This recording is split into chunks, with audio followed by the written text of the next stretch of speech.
Hello, my friends, and welcome back to Italy, a Place to Love YouTube channel.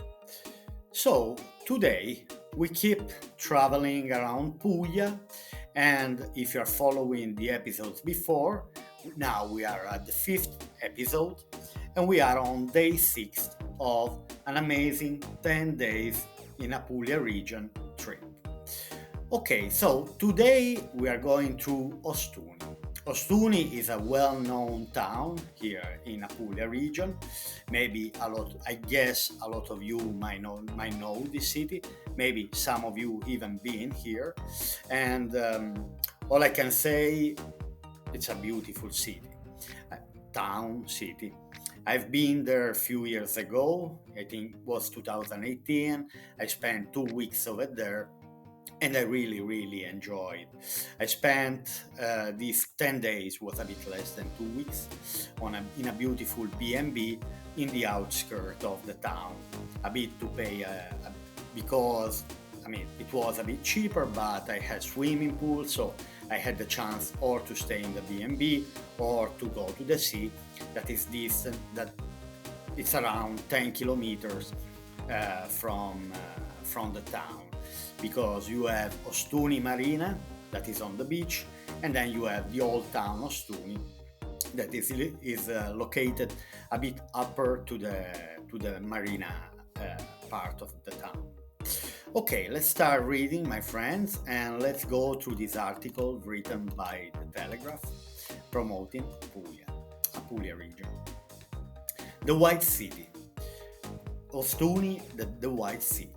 Known as the White City for its sun-reflecting whitewashed buildings, Ostuni is visible long before you arrive. Within the city walls there are winding back streets which offer respite from the blazing heat, while the relative altitude of the town also makes it feel a little cooler. Now let me explain, for example, why. Ostuni has the walls, and now when they built Ostuni in the Middle Age, okay, let me say it's even an older town, but the shape that we see of the town is a shape from the Middle Age. Now during these times, the south of Italy, and in particularly Apulia, was constantly attacked by the Saracens, let me say the Muslims, who were coming and they were robbing and stealing all the goods that they could have stolen. So basically, the citizens from Apulia region were creating these towns not on the sea, but a bit higher in altitude to the sea, where they could have seen far sea in the sea, a long distance, while they could have seen already from miles and miles away if someone was coming to the town, so to give them the time to protect themselves from the invasion.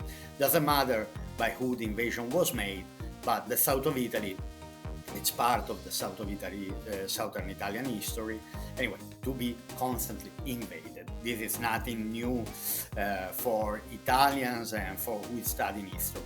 Okay, after this introduction, let's keep reading.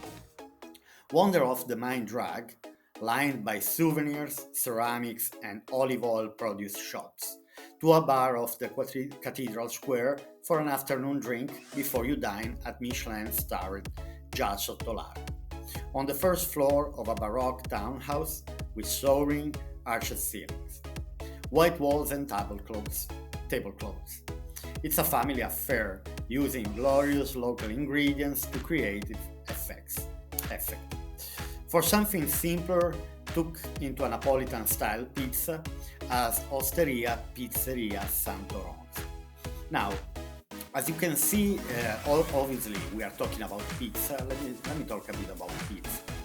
Pizza is originally from Naples town, but as you can see here in this article, it's written Napolitan. Now, Napolitan doesn't mean that is only from Naples, because before the unification of Italy, the south of Italy used to be called Kingdom of Naples. So basically, all the citizens of the south of Italy were called not Napolitans, Neapolitans. So we have Napolitani in Italian, not Napoletani that are the citizens of Naples, but Napolitans, like included all the citizens from the south of Italy, because I repeat, the kingdom was called.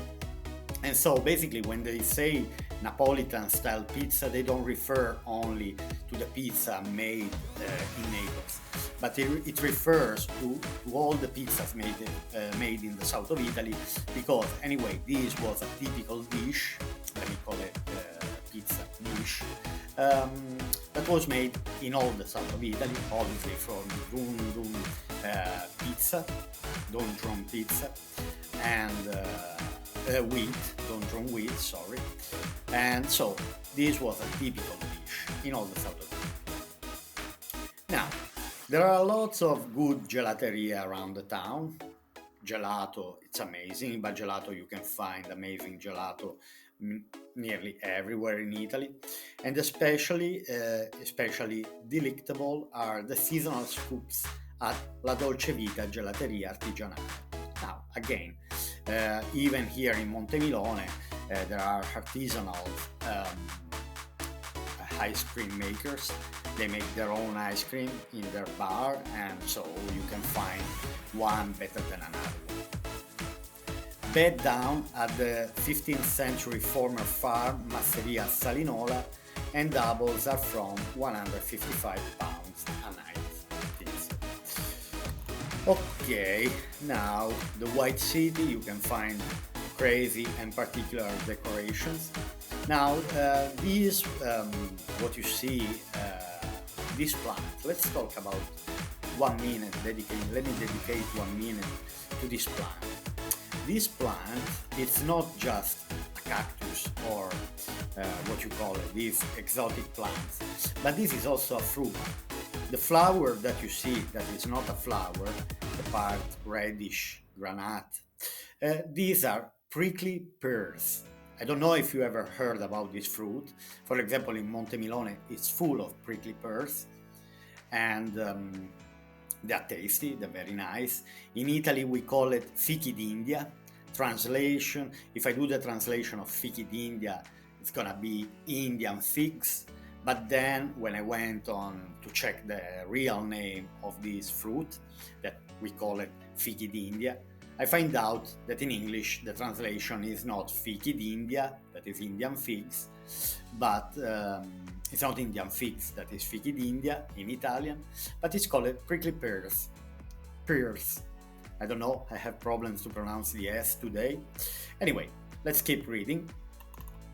And it's very interesting. You can find nearly everywhere. You can just pick. Quite very often I go with my wife and we just pick the prickly pears and we eat them at home. So it's a lovely fruit. It's exotic. It's an exotic fruit. And in the south of Italy, you can nearly find everywhere. Okay, let's keep reading. Let's see here what they say under the picture. Look for artistic details along the back street of Ostuni.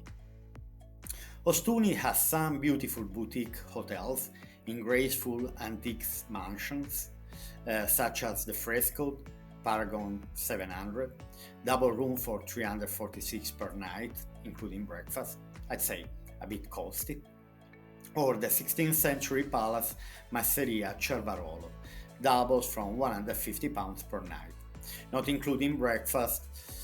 Now, both with restaurants bringing a fine dining ethic to the superb local produce.